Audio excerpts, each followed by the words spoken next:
Welcome to GTM Confessions, where we share what it takes to be a go-to-market professional today, because it is freaking hard and it's far from the glamorous picture that social media often paints.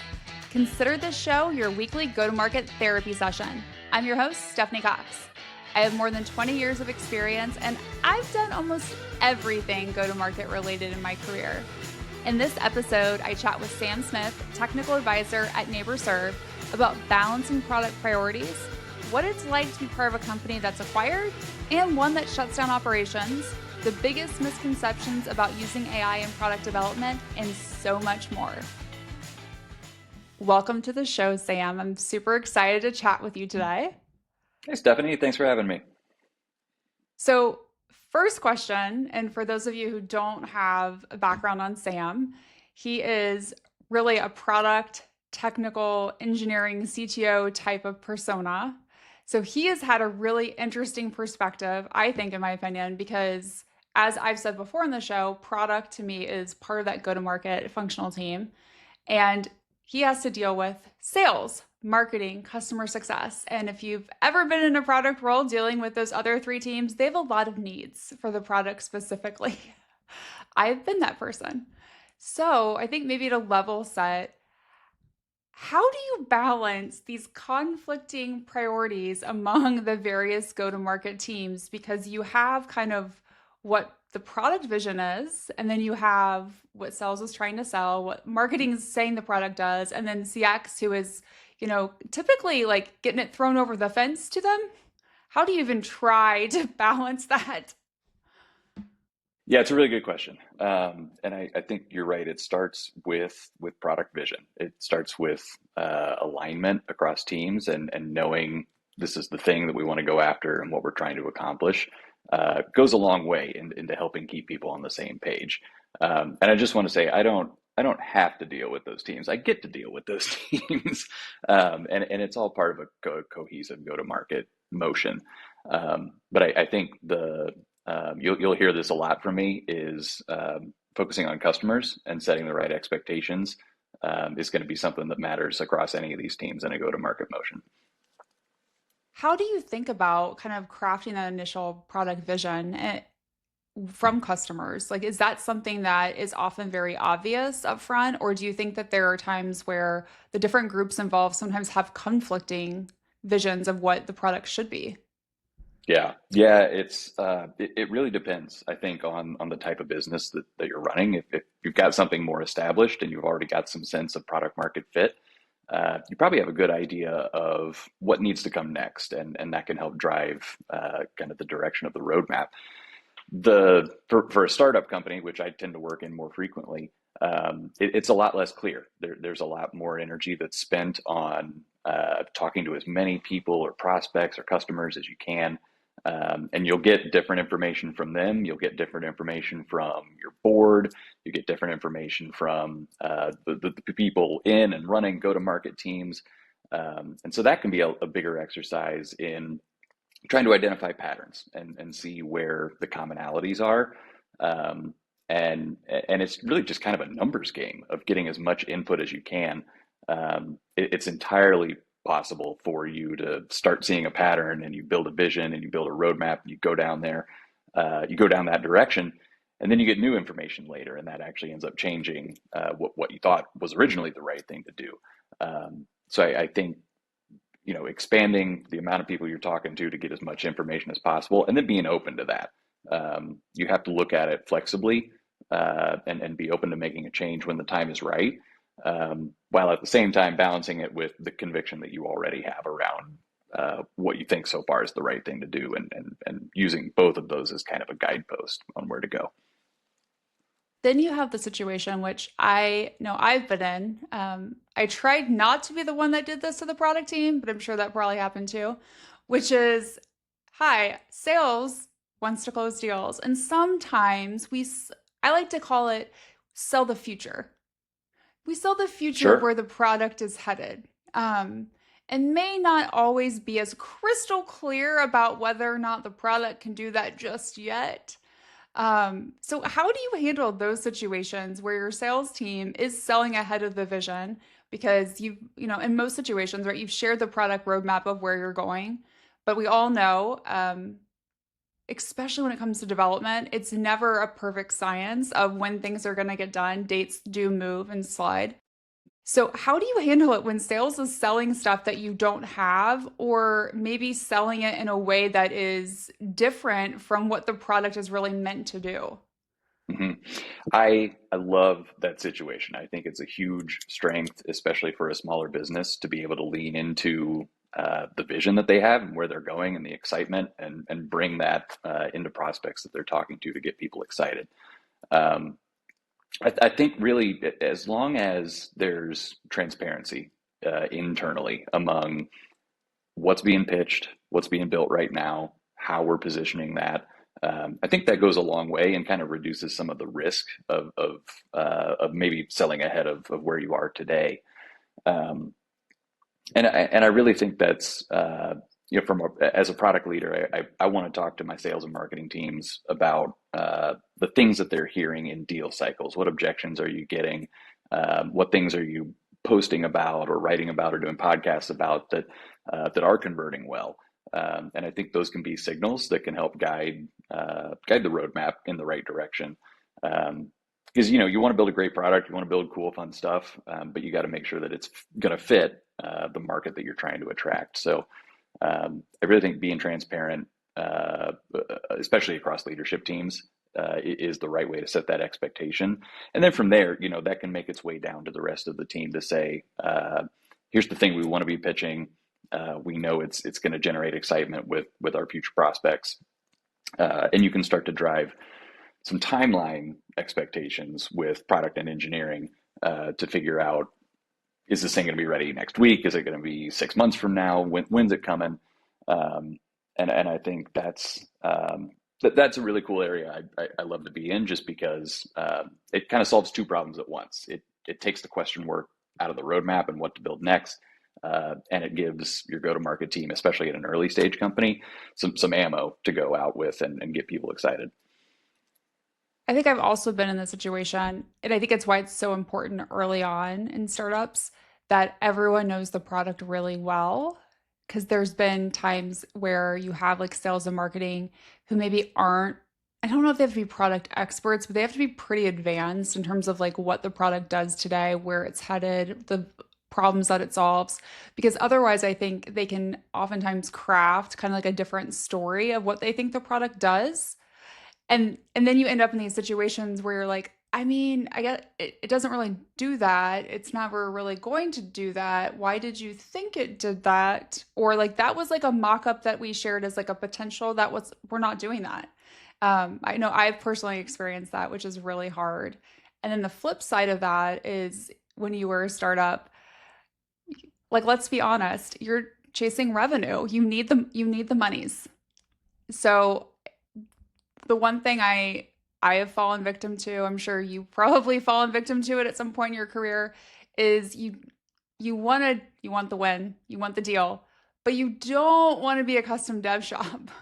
And there is a fine line between the two of those early on. So how do you handle that and think about those custom what feel like custom dev requests and how to maybe productize them or when to just say no? I want to go back just to your thought about, like, if you squint, like the product looks like it does that.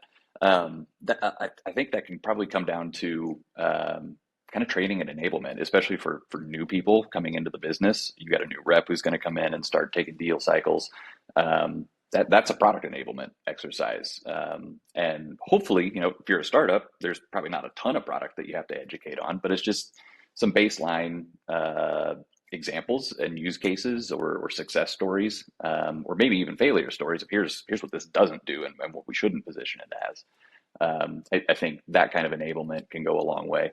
Um, in terms of falling into that custom dev shop trap, that the expectations there. The more I think about it, the more I feel like it comes in to play with forming an ICP, forming a known person that you want to go and target.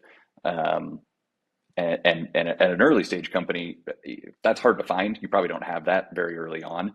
I think defining a really successful ICP is definitely part of finding product market fit. But if you know who that customer is and what their tech stack looks like and what their use case is and what the problems they have are, if you know that well and you know that that matches up with the value that you provide well, it can give you the confidence that when you run into someone who says, "Hey, I want you to do this instead," to maybe say, "Hey, thanks for that input. We'll take that into consideration, and if we think we're going to do that, we'll call you back in a couple months." It kind of gives you a little bit of confidence to say, "I know this isn't going to be the best deal for you and for me in the long run. So maybe let's pause on it and we'll come back later." Um, but you're right, it is a balance. Sometimes you might get new information from people in your ICP that are saying, "Hey, you should go and do this." And if you're hearing that enough, that can give you the opportunity to go and build the new thing and to keep expanding and growing a customer base. I think the difference there is if you're getting that same signal from multiple customers, multiple prospects, it's probably not a one-off thing, and you can get a little more confident that that's going to be the right thing to do and go and build a feature that can get wide adoption. I think the other thing I'd add to that, because I agree with all of it, is I see it happen a lot when startups try and go to the enterprise too quickly. Because, right, we all think that's where the money is, or that's what we've all been. If you've ever been in a venture-backed company, they all want you to go up market as quickly as humanly possible. Sure. And it is a different beast. And they have requirements and requests that are sometimes very one-off because they use their own homegrown systems, or they have very specific needs that there isn't anyone else out there that's going to have that need. And I think the other time I've seen, and I know I've fallen victim to this, is you want the enterprise logo, you want the deal, you know it's going to bring other big fish. And then there's a point, and I've said this to like my product teams in the past. I'm sorry, I really regret selling this deal. I'm so sorry. I know, because like when you get in the weeds of it and doing it, it's hard when you do special things that are very custom dev for, especially in the enterprise. It is almost impossible to stop doing that in the future for them because that's the expectation that they have. And so, just a little food for thought, everyone. Yeah, no, you're totally right. It's the initial trap, but like the thing that attracts you to that trap can be the shiny big whale. And hey, I just had a board meeting and they're telling me to go up market. Maybe I should go after that thing.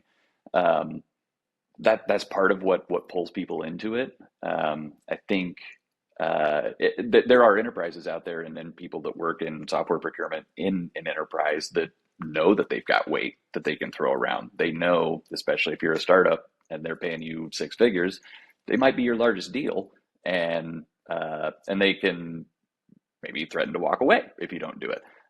That's something that can keep you in there when you get into that situation. I've definitely been there before, and so yeah, I think it's a balance, and it's also worth knowing too that like if you get into that situation and you do have to come back to your team and say, "Man, I'm really sorry I sold this. I shouldn't have done that." One, kudos to you for saying that because that takes a lot of strength to be able to admit it and say it out loud. But that can also turn into a learning opportunity. It gives you a chance to even if the customer hasn't gone away, you can do a retro on the deal cycle. You could say where did this start to get out of hand? Where did we maybe go down a wrong path, or where did we set a bad expectation? And it may not have to be this huge explosive thing, but at the worst case, there's a little bit of a silver lining in there that can probably be learned from. Yeah, I think for me, it's always you have that excitement after you close the deal, and you're like, it won't be that bad. Like Yes. the custom deal won't or dev won't be that hard. And then like it's like when you're in it, or the team's actually developing it, or you're done with that initial one, and now like the expectation is we keep doing it. That's when I usually am like, my bad, I'm sorry, I'm not gonna do this again. And I think after it's happened a couple of times, especially as a leader, you learn there is sometimes it is not worth the money. And because of what it'll cause the team, the challenges that it creates for like, especially like CX long term, because they have to be the ones oftentimes that say, no, we're not going to do that. Or like, yes, we did that custom dev, but like that was custom for you. That's not part of our product. We don't enhance that for like all of perpetuity, which is a weird, also fine line. So thinking about like our CX, friends in CX, they have a real hard job. And I think sometimes it's really underappreciated because, sales and marketing talks about what the product does, sells it. And sometimes hopefully there's alignment, but the reality is oftentimes there's not. And then there's what the product does. And we just kick it over the fence to our friends in CX and we're like, have fun. Hope you like what I just sold. Hope you can implement it. And hope that the customer is happy with all the things we told them that the product does. So they have, I think, like twofold challenges. One is they're the first support in CX are the first line of this doesn't work. This is a bug. I think this might be a bug. Why doesn't it do this? They also get product feedback, the most frequent. Um, but they, I think sometimes, at least I've seen, just overall in tech, tend to be the ones that don't have the loudest voice in the conversation. Oftentimes, sales tends to be the chirpier one, even though CX, I think, has the bulk of the revenue for every business, the most feedback. So, how do you try and think about what you're hearing from them, how to implement that into product, but then also balance what you do to keep customers happy versus what do you do to acquire new logos? Because sometimes they are different. Yes, yeah, they are, and you're right that especially in a new deal, CS's voice is going to be quieter. Their voice will get louder when renewal comes up. That that will if you're doing regular renewal check-ins, and you're staying on top of who's coming up in the next month or the next quarter for renewal. You'll obviously hear more about here's what the next cohort of customers is going to need. Um, I think in terms of the to kind of tie it into the idea of being a custom dev shop, that uh, you're right. There has to be alignment, especially for something like that, with whoever's going to be supporting that customer on the other end of the deal. Um, Ideally, I'm sure sales is always going to want to be attached to it to make sure that they can keep growing and do inside sales on the tail end of the deal. But um, someone in a service position is going to need to know what the expectation was, how this thing is supposed to work. If it's a new small thing that we're building, it's probably a more manageable timeline. But if it's like a bigger enterprise and you're promising we're gonna fly alongside you the whole time, and we're gonna do custom integrations to your systems directly. That's almost like a professional services arm that you've got to set deliverable expectations, timeline expectations with. Um, so that can certainly muddy the waters when you get into the custom development side of things. Um, yeah, you're right. For CS, in a standard deal that's selling your bread and butter, I like to lean on CS to be the voice of the customer. I want to know the good, bad, and the ugly that they're hearing. I want to hear about bug reports. Certainly, as I'm building systems, I'm going to have my own monitoring in place to watch that and try to improve things for people proactively. But I want to hear. I also want to hear just the stories, right? How are you using the product? What do you log in and touch day to day? What's hard about it? What's easy about it? What value do you get from it? Um, that can help shape a lot of the ease of life features that can come up on a roadmap. Um, and then, I also want to know, like, what are the things that are going to drive a renewal? That could be new features that people have been asking for that maybe sales isn't hearing because no one thinks to ask about that until they get their hands on it and they've gone through the motions a little bit. Um, CS is also a really interesting point, or area for internal tooling, like things that your product and engineering team might need to build that don't actually get seen by a customer directly. Um, it could be new ways of reporting and showing value from the product to help drive a renewal. Um, I spent a lot of time building internal tools to help a CS team be more efficient, help the business get a little bit more margin, operate with fewer CSMs if they need to. That's kind of an area I've seen it called growth marketing recently, or no, sorry, not growth marketing, growth engineering recently, where you've got things that need to be built. Maybe it doesn't fall on the core engineering team because they're busy with your product and your platform. But there's certainly things that need to be built, integrations that need to be made in order to streamline other areas of the business. And I really think that growth engineering area too is becoming a lot more hot with the introduction of AI tools. I think a lot of teams are trying to figure out how can I use AI to make what I'm doing better. There's certainly a lot of low code, no code options out there, but I think ultimately there's always going to be this kind of need for someone technical to build something internally to help the business do what it does better. Completely agree. I think one of the most overlooked things in terms of internal tools is the ability for CX to see what's actually happening in the product. Like what, and I think sometimes people think it's like, oh, well, how many times are they logging in? I'm like, I mean, yes, but also like what are kind of like the value propositions that we say the product does, and how can we, from a reporting standpoint, easily see whether or not a customer is getting those? And I think that to me is something that's like an afterthought. So I love that you're thinking about that like holistically.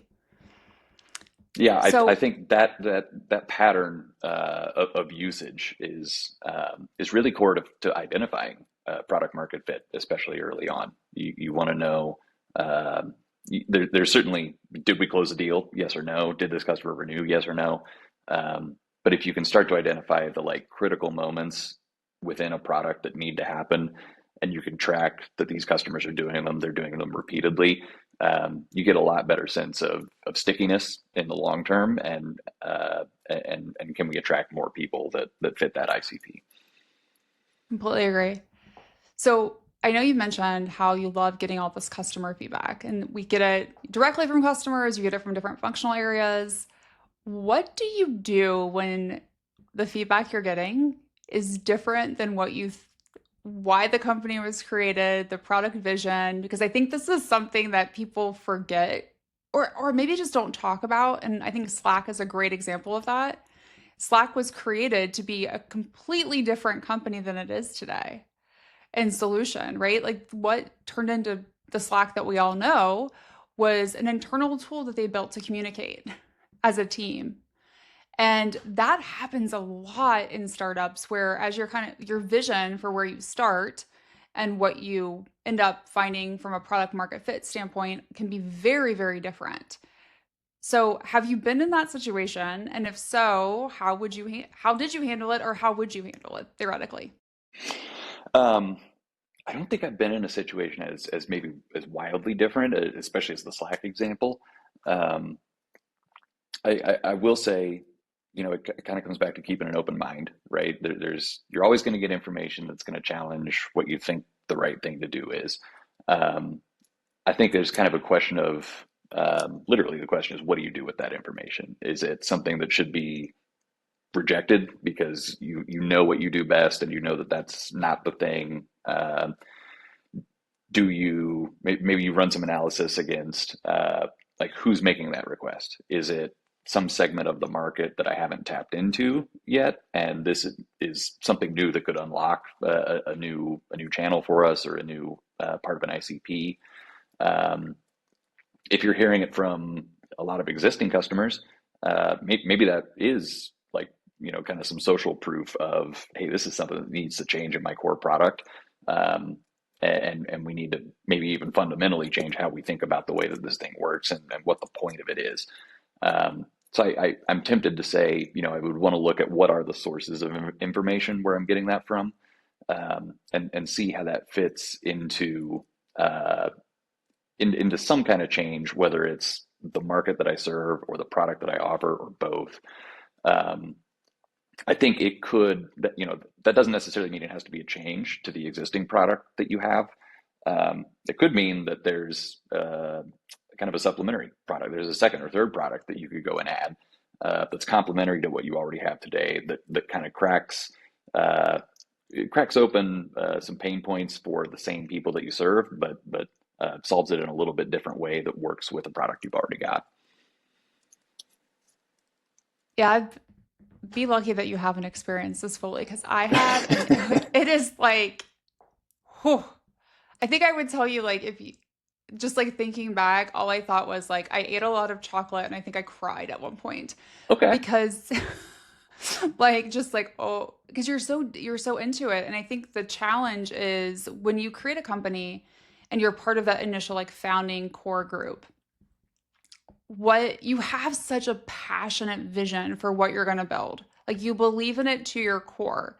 And it's like someone telling you that nobody wants your baby and your baby is ugly. And there is no good way for like to digest that. And it for me, it kind of creates like there's people who are like on two ends of the spectrum. Like one is like they freak out and we need to like change immediately. And then the other end of the spectrum are people who are like the market is wrong. Like they just don't understand it. And it's real fun when you're like dealing with both sides. And for me, like what I learned during that process is there are two options. Option one is you change the product, and option two, which I think is more misunderstood, is that you change the target audience. Because sometimes your product is right, you're just selling it to the wrong people.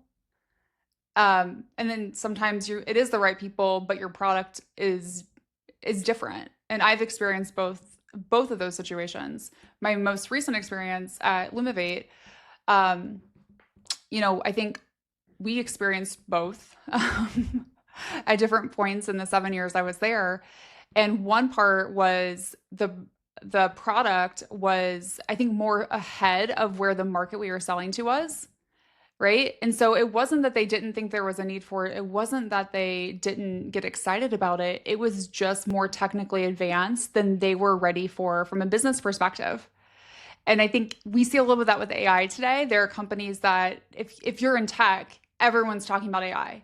If you talk to like a go-to-market team in like pretty much any other industry, they are not as obsessed with AI as like our little tech bubble is, right? If you ask them like how are you using AI today, they're like I use Chat GPT to like help me like tweak some copy. Like they're not I thinking made some about memes with it. Yeah. exactly, like they're not thinking about it like we are in our little tech bubble. And so I think that's one thing. You can have the right product, you can maybe even have the right market, but you can have a situation where your product is more advanced than the market needs right now. Sure. Um, and then I've been on the other flip side, which is shit, we're selling to the wrong market. And I've made that kind of decision. I like to call it the burn the boats mentality, where you go, we've got to, we have to go all in on this one specific target segment. And we're going to burn the boats, and we are not going, it's going to be so clear that we are only for them, and that we are the burn the boats mentality. If you are unfamiliar with it, it is based off um, basically this explorer when he landed, like the whole team was tired and exhausted, and so he said literally let's burn the boats. So they burned the boats they came in to force them to be successful in the new land because there was no way to get back home. So it's a similar mentality where you basically say we're going all in. And there are pros and cons to that. That's also very scary, but like that's what I've experienced from it, because it's hard when someone tells you you're like no one wants your baby or your baby is ugly, because you love your baby, you've been building your baby, you haven't slept for a long time and you're stressed and now no one wants it. But that's for me, like I don't think there's anyone that goes, thank you for that information, I'm super glad I heard that today. It's more like a couple of curse words in my head and like, what are we going to do now? How many boats do I have to light on fire? Yeah, Right? you're totally right. It like if I were in that situation, I would also want to evaluate how many times have I tried changing the thing that I've built? Have I iterated on this a lot? Am I on the 10th version? Is this just my first prototype? If it's a newer thing, maybe that is where you need to go and make a change based on new information. If you've got something that you've got some traction with, you've got an ICP that you know works, and you're starting to hear that different information, maybe that's a signal that you need to do some more experimentation on the marketing side. Maybe I'm not. Maybe the thing I've got is right, but I haven't positioned it in the right way, or through the right channel, or to the right person. Um, so I think the newness of each of those motions is maybe an indicator of where should we go next. And it sounds like in your case, least in that last example, you're pretty sure your baby wasn't ugly, but we needed to go find the right people who understood what this kid's going to be capable of later. Yeah, and when you do, it's pretty exciting, right? Like if there's that moment of clarity. Um, so kind of tied to that, the other challenge that a lot of startups face that product gets to deal with is we try and be all things to all people. And sometimes that causes us to create multi-product businesses early on, maybe before we should. That I feel like is also another, especially VC driven kind of VC PE driven kind of idea, like going up market, is how can you create more products? And that makes a ton of sense if you're familiar with any of the big behemoth players, right? In software, they all are multi-product, right? Salesforce, Adobe, they like to sell you all the things. And so there is this idea that if you create multiple products, there's more things for the sales team to sell initially and to upsell. There are also a number of challenges with becoming multi-product. And I'm trying to think of like a polite way to say like it can quickly become a hot mess express. Um, so when you think about this kind of a startup thinking about becoming multi-product, I know you've experienced this. How would you consult someone on like pros and cons of that and when they should do it and when they should like absolutely run away? Hmm. Hmm. Yeah, you're totally right that renewals and the need to drive renewals and upsells can be a huge driver for going multi-product. Or it already is if you have one product, you certainly want to expand that to try and sell new capabilities. Having a whole different product uh, it can be another really enticing way to try and fuel that side of the deal cycle. Um, so there's some benefit there if you can pull it off right. Um, I think, we've talked a little bit about trying to see if you can make the second thing complementary to the first thing. Ideally, you're not probably having two totally different products with two totally different, customers or needs that are being solved. You want some overlap where you can get some synergy out of, you can buy one product, you can buy the other product, you buy both of them, and 1 + 1 = 3 at that point, and kind of get some good synergy out of it. Um, so there's some benefit there. The challenges that come with it are plentiful. I mean, there's a lot of expectations that have to be set. Certainly in product and engineering, right? You may need to go and get some outside help, or you may need to bring in new team members to help build this thing. If you have one product and engineering team and they've built their one thing and they know that cold, adding a second product in there can be a distraction, or could be seen to that team as a distraction. Why am I working on this thing when we spent so much time working over here and there's so much more we could do on this product, and why are we taking attention away from that? Um, so it could certainly have implications on headcount in that area. Um, if it's a product that is going to drive a whole lot of new sales or new renewals, it could be tempting to even shift everything away from that first product and say, we're going to burn the boats and we're going to go all in on this one. And we just need to keep the lights on over here. That strategy can work. It can cause a lot of context shifting, especially for developers. You're over here working on the new big thing, and then all of a sudden there's a bug in the first product that comes in, and you have to pause over here and then turn over here and fix that thing. That kind of context switching can cause slowdowns for a team. It can be a lot less productive to switch back and forth like that. Um, and then, yeah, there's expectations on the go-to-market side too, not just in the form of like, when is this thing going to be ready? But what does it do? What need does it solve? Is there a new customer persona for it, or does it match with the people I already have? Um, a sales team is going to want to know, when should I pitch this thing versus the other thing? Or should I always be pitching both of them, all of them? A CS team is going to want to know, should I be throwing this into every renewal cycle? Should I be giving it away to customers for free to entice them to keep their contract going? Um, and I think the biggest thing, so we went through this at Demandwell, which was started as an SEO agency. and turned into kind of a technology-powered agency. We built AI integrations. We had a product that did SEO content production with generative AI, and that was our bread and butter. And the sales team knew how to move it, marketing knew how to move it. We could get pretty much anyone to tack that onto a contract and make that a core part of what we do. Um, there were other products that came along that we started to see other SEO needs that content production alone couldn't solve.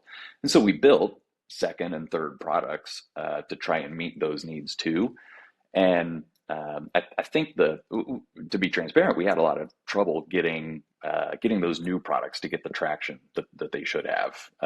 I think, and that was a twofold challenge. The sales team already knew how to go and move the original product really well, and they didn't want to get distracted away from that.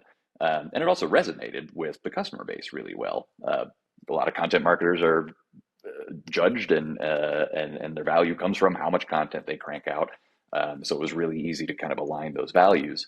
Um, a new product comes along, and all of a sudden there's some questions about when do I move this thing and when should I be talking about it. Um, and I think if I had to go back and replay those kind of product launches or those announcements again, um, we went through the motions of let's do as good of enablement as we can internally with the team to teach people about what the product's for, who it's for, what problems it's gonna solve. If I had to go back and do that again, I would take a small subset of maybe just my sales leader, or maybe just a couple reps, and I get on the phone with them. We go drive deals together, and we try to get a couple success stories, build kind of some momentum around a new product, um, so that we can come back to the existing sales team and the existing CS and marketing team. And instead of them going, I'm not sure if I should move this new thing because it might disrupt my quota that I know I can hit with the old thing, you start to generate some FOMO. When a sales team sees a success story come from someone, they want to go and move that too in the same way. They want to identify the same customer and be able to drive that the way that they know it can be done successfully. So I think it's interesting that, like, when you launch a new product, you kind of have to build some excitement externally for an audience to want to come in and pick that up and start using it. There's almost the same kind of case of needing to build excitement internally, so that your team knows, hey, this is a thing that is solving a real problem and it does fit with our existing value prop, and I can go and win bigger deals with this. Yeah, and I think everyone seems to forget the internal portion because it is so important. It's easy to forget. Yeah. It is, right? The other thing from my perspective that I think a lot about that people tend to forget is from especially like a marketing standpoint and even to some extent a sales standpoint, when you add another product, it's like creating another little mini baby company Hmm. because there's a lot of work from like a messaging perspective, like a demand gen, brand awareness perspective, because now you're saying we do this one thing, but now we also do this other thing, which hopefully is closely related, but also different. And so I think people underestimate that it's bigger than maybe a product launch of major new functionality. It's almost like launching a little second mini brand extension. Absolutely. And and I think people treat it like it's like a product, like a typical product launch. And I'm like, oh, it's so much bigger. Um, the other thing it'll be interesting to see like if with where kind of like SaaS pricing is going. And I think AI will have a big impact potentially with how they price, maybe on the rest of SaaS. But I also wonder if we're going to move away from this product centric pricing model where you have to buy like everything's like an add-on and you kind of can feel nickel and dime to death as a customer and move more to like a platform usage based pricing model, which there are a lot of pros and cons to. But I also think that can potentially solve some of the problems too. If hey, you're going to get it included with your platform as you use it, there's an additional cost, but it's not like this line item. I think a lot of times as buyers, seeing another line item on the order form is what scares them. And it's also what scares the sales team. Like, oh, I'm going to cross that out. I don't need that. Yeah, you get that for free Versus now. it's included. It's included. If you use it, there's more it's like a consumption-based model. Because I do think the user-based model is going to go away too.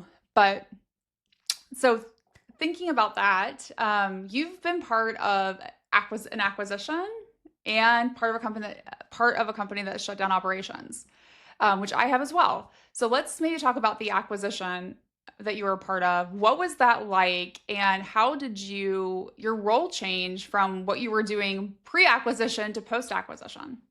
Yeah, maybe a couple examples on different ends of the spectrum there. I was working for a startup in Indianapolis, well over a decade ago, that got 50-person company. So not from a ground up startup when I joined, but 50-person company. We were doing e-commerce integrations with big box retailers. Um, that company got acquired by ExactTarget in 2012, and then a year later, ExactTarget got acquired by Salesforce in 2013. Um, those acquisitions happened so fast that when I was working for Salesforce, I was literally serving some of the same customers that I was at that startup. Um, so in that case, I won't name names, but when the ExactTarget M&A team came in to our office to say, "Hey, we're buying you guys. You're part of the ET family now." The line was, when you make an acquisition, you do it for a reason, and if you got something that's already working, don't fuck it up. And so that gave us a lot of confidence that okay, we're going to keep doing the things that we're doing. And so yeah, we came be part of a much larger family very quickly. That actually day to day didn't change. The people we were serving and what we were doing didn't change. Obviously, when you go from a 50-person company to the world's largest SaaS company, things slow down a little bit. There's more, office politics. There's procedures you have to go through. There's a lot more communication and documentation because you got more team members you're working with. And that was ultimately what kind of drove me back to the startup land, was just seeing kind of the pace of things there. Um, when I went through when Sigstr got acquired by Terminus in 2020, prior to that acquisition, I had built the original product, and I was helping. I built up an engineering team and product team around that, and I was helping our sales team go to market with that product. It was a technical product, technical sale. So I would get on the phone and help people understand, here's how this thing's going to work. I was doing customer implementations too to help meet those expectations after the fact. Uh, on the surface, Sigstr and Terminus looked like really similar companies, right? It's Martech, it's ad tech, same customer that they're selling to. Under the hood and day to day, they're very different products, very different things.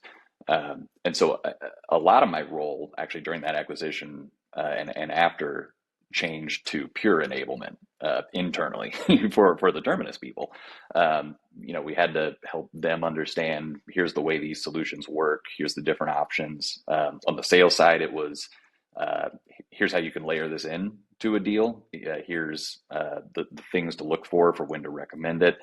There was a lot of support education we had to do because all of a sudden those teams have to start supporting enterprise email systems effectively.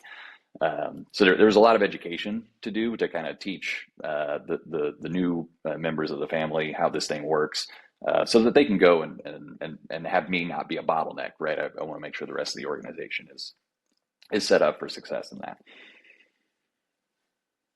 The other thing I'd say, because I was at ET when we acquired the company that you were at, and then when Salesforce acquired ExactTarget. And I think the other thing that sometimes is overlooked is, even when on the surface it can seem like the cultures are very similar, it is really hard on the team that's being acquired to come into a new culture, even if it looks very similar. Even if that culture is wonderful, like on its own, just the slight changes, whether it's like the speed at which you move, the politics that come in, the policies and procedures, it can feel somewhat stifling sometimes to the team that got acquired, because they were used to, especially when you're like in a startup mode, running fast. I like to call it running fast with scissors, right? Like, we're running really fast, we're being a little bit dangerous, but like we're moving. And then you get into like this behemoth where there's, I think Salesforce does like what a few product releases a year. And if you're going from a much more frequent, like it can really change that dynamic. There are also a lot of benefits to it as well. But I think sometimes that's a little bit misunderstood is you can think like, oh, these cultures are very similar. And then you get into it and you realize it can be a hard transition. The other thing that can be really hard is when a company has to shut down operations. And it's super frustrating for me because no one seems to talk about this, even though it's like what, over 95% of all startups fail. So there's a lot more people that are doing this than they're doing the acquisition part. So what was it like for you to be part of a company that had to shut down operations? Because it's not fun, you guys. No, it's not. It's a learning experience if you approach it the right way. Um, every instance of that is different. It depends on the people and the customers there and economic factors and the goals, right? Maybe it's creative differences that can lead to things falling apart. Um, yeah, it was for me that experience was kind of like it was like a ship sinking, and I guess that might be cliche, but there are some shutdowns that are quick and you don't realize it's coming and you're completely caught off guard. Maybe the difference for me is that I was in a leadership position, so it was a little easier to see some writing on the wall. I at least pride myself on going down with the ship as long as I could. There would have been a chance to bail out and say, I know this isn't going to go right, and I'm going to go find something sooner than later. Um, but when I realized, okay, this bucket is too leaky, and we've put out new products, and we've tried everything we can to get something to stick, and it's just not sticking anymore. Once I kind of like wrap my head around that, I said, okay, I'm going to look at this and try to learn from it what I can. And there were, as that business came to an end, there were a lot of layoffs we had to do, which was probably the worst part. Um, and amongst those people, there's, some of them know that it's coming and some of them don't. And it's, you bring people into a business and you tell them, we got a great thing going here. We need your help. We're going to blow it out of the water. And then that doesn't happen. And it really is, it's disruptive to people. And I hate to have had to have gone through that. But being able to see kind of the end result of that company, just to see like the exercise of trying to find a buyer at the last minute, or trying to find an acquirer at the last minute, or working with groups that could identify chunks of technology or IP that could be sold off to help pay back investors as much as we could. It's just a super interesting process to have gone through, and I'm glad I went through it. I hope I never have to do it again. But it's every startup, every business really goes through highs and lows. Hopefully, it's an upward trajectory, but it's going to be up and down as you go. And that was one of the lows. And yeah, it's a thing that people don't like to talk about. It's kind of like divorce.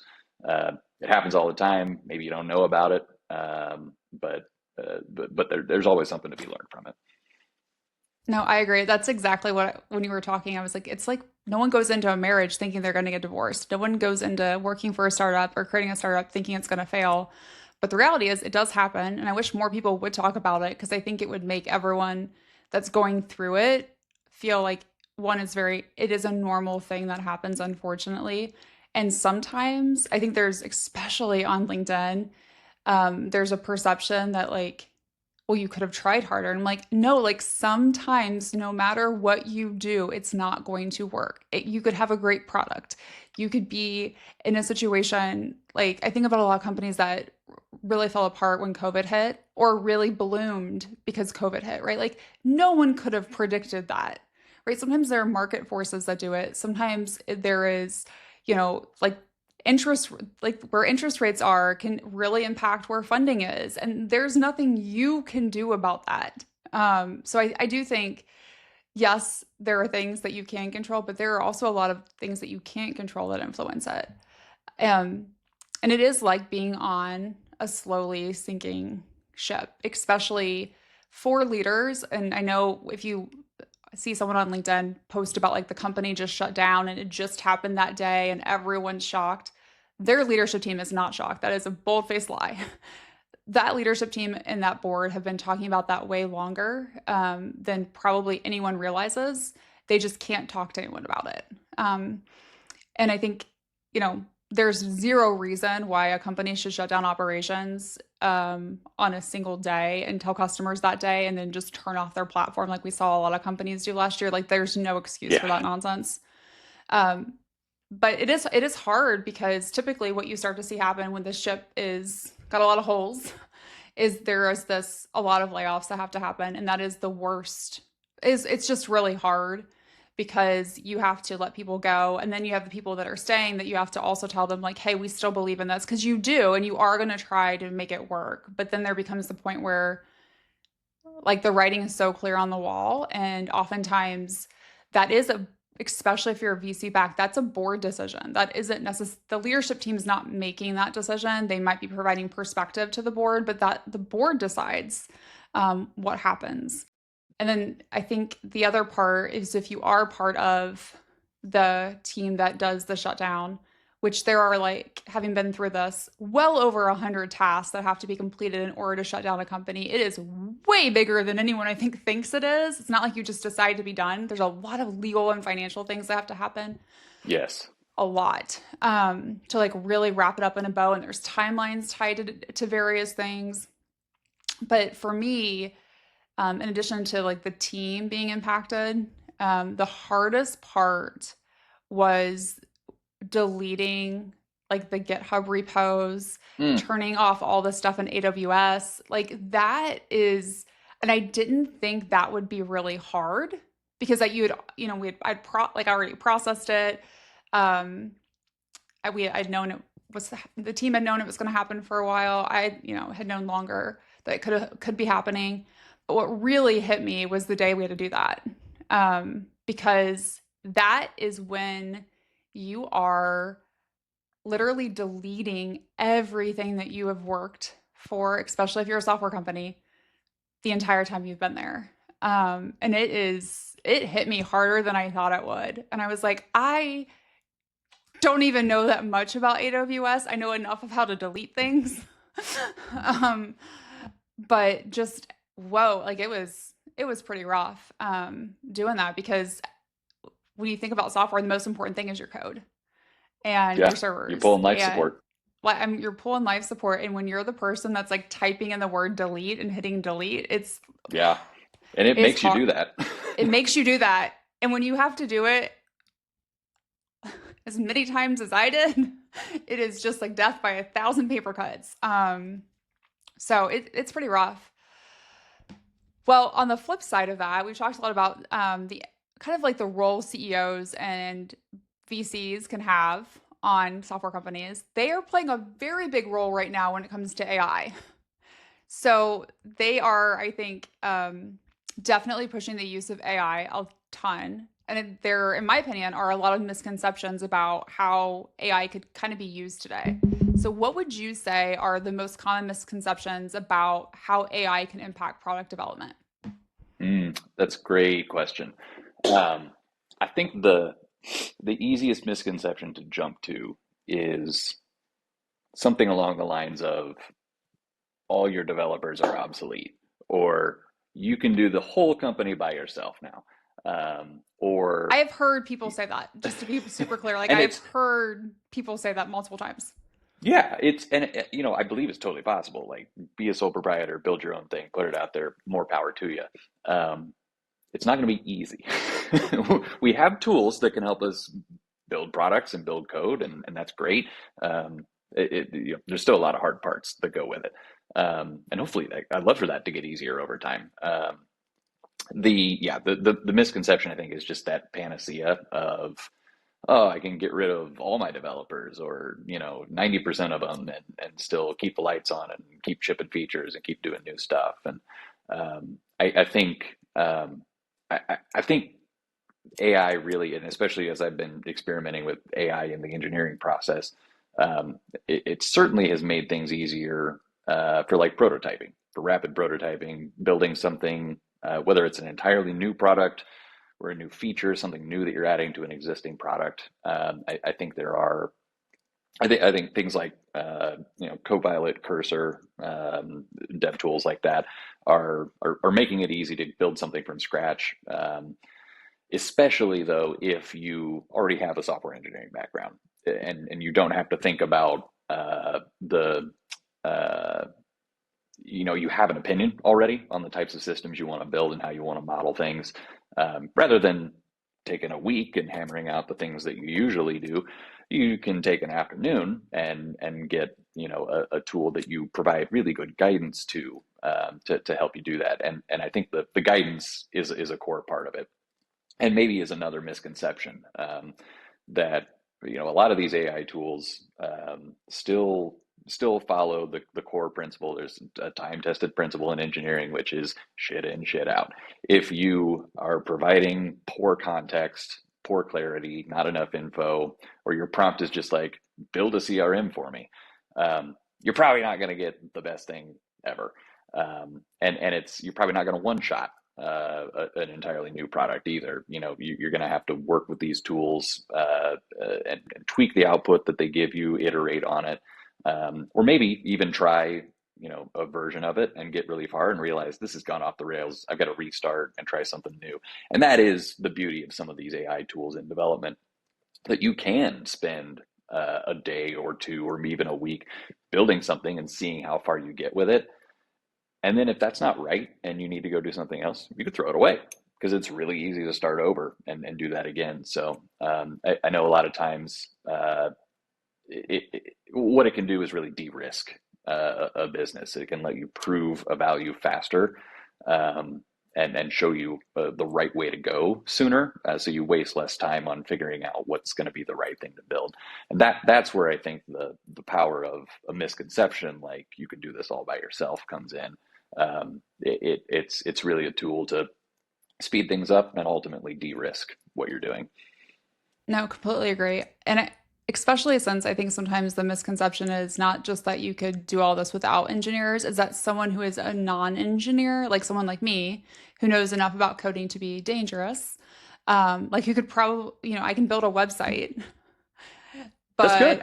right? Like I would always tell you, like my coding experience, for anyone that knows me has probably heard this story before, but I've had engineers, like I'll do something and they'll look at it and they're like, well, that was, I mean, it does technically function. And that was one way to have done it. Not maybe the most effective way to have done what you did, but it does do the thing. So like I said, know enough to be dangerous. But I think ideally you need someone that understands like at least the logic of software development and how to think about it, even if they're not someone that has any coding background. I think that's just super important, or you're going to get something that is not going to work. I think the other challenge that I don't think a lot of CEOs and VCs are thinking about yet is they're all going to want to go up market. They're all going to want to go to the enterprise. And it'll be really interesting to see these companies that were built using AI technologies with very limited engineering resources and how that plays in the enterprise with the security requirements that they have, the just product functionality requirements that they have. I'm very curious to see how the enterprise starts to evaluate software companies that were predominantly built by AI technology, and whether or not that's something from a legal perspective that they're even willing to consider. Hmm. Yeah, I have definitely seen, in some of those bigger deal cycles where you do have a company that has their own procurement team and their own, maybe they are SOC compliant and they have to do their own diligence when they're buying new software. I'm starting to see a lot more conversation, questioning about AI specifically. Maybe 2, 3 years ago, it would have been, do you use AI? Do you have any AI features, like that kind of thing? And now it's almost an assumption, right? That you do have some kind of AI either in your product itself or your team is using AI to deliver what they're doing. And yeah, companies want to know what models are you using? How do you leverage our data? Is it shared amongst other customers? Is it used for training for things that are just for us? Is it used for training for everyone? Um, they want to know how you're cleaning and preparing and structuring data. They want to know how you're preparing data and implementing AI features that are ethical in nature. There's a lot of in-depth information in that around AI that has become really sophisticated really quickly. And I think that's probably in the nature of people in those kind of roles. When there's something new that you don't know about, that's a risk, that's a threat, and their job is to minimize risk. So they want to come in pretty hot and heavy and know everything that they can about it. But I've always approached that just from an angle of transparency. Here's what I've got. Here's how it works. I want to have a conversation with someone in that role, and if what I'm doing needs to change, I want to know that so I can make it work for them. So, last question. What is your biggest go-to-market confession? Oh no, I just ruined it. That is my biggest confession. I love going into a technical or a security procurement process for a deal that we're trying to get someone a big win for the quarter. We're trying to get something big for the business. I love going into that process, especially knowing that I probably don't check all of your boxes. And I think that I enjoy that process because I know it can be scary for a lot of other people. And I want to go into it being confident in knowing here's how my thing works and here's how it's going to keep you safe, customer, when you use it. Um, but I don't want to hide any of the warts, right? I want to have an open conversation. I don't want to go in and just check all the boxes and say, yep, we do this, yep, we do that, yep, we do this, and just like not be totally straightforward about it. Because I want the feedback from whoever is sitting in that procurement seat, technical procurement, security, compliance, evaluation. I want their input on what they think is going to be a risk, so that I can take that back and work that into my own security roadmap. Um, I always want to approach things from a best standard, an industry standard standpoint, but uh, but I love going into a conversation like that, knowing that we're going to get some pushback. I'm going to say no to something, and it's going to scare the crap out of the rep who's driving the deal. But ultimately, we're going to win it, and we're all going to be better off for it. You've been listening to GTM Confessions. If you love what you've heard, make sure to subscribe, rate, and review our podcast. And don't forget to tell a friend.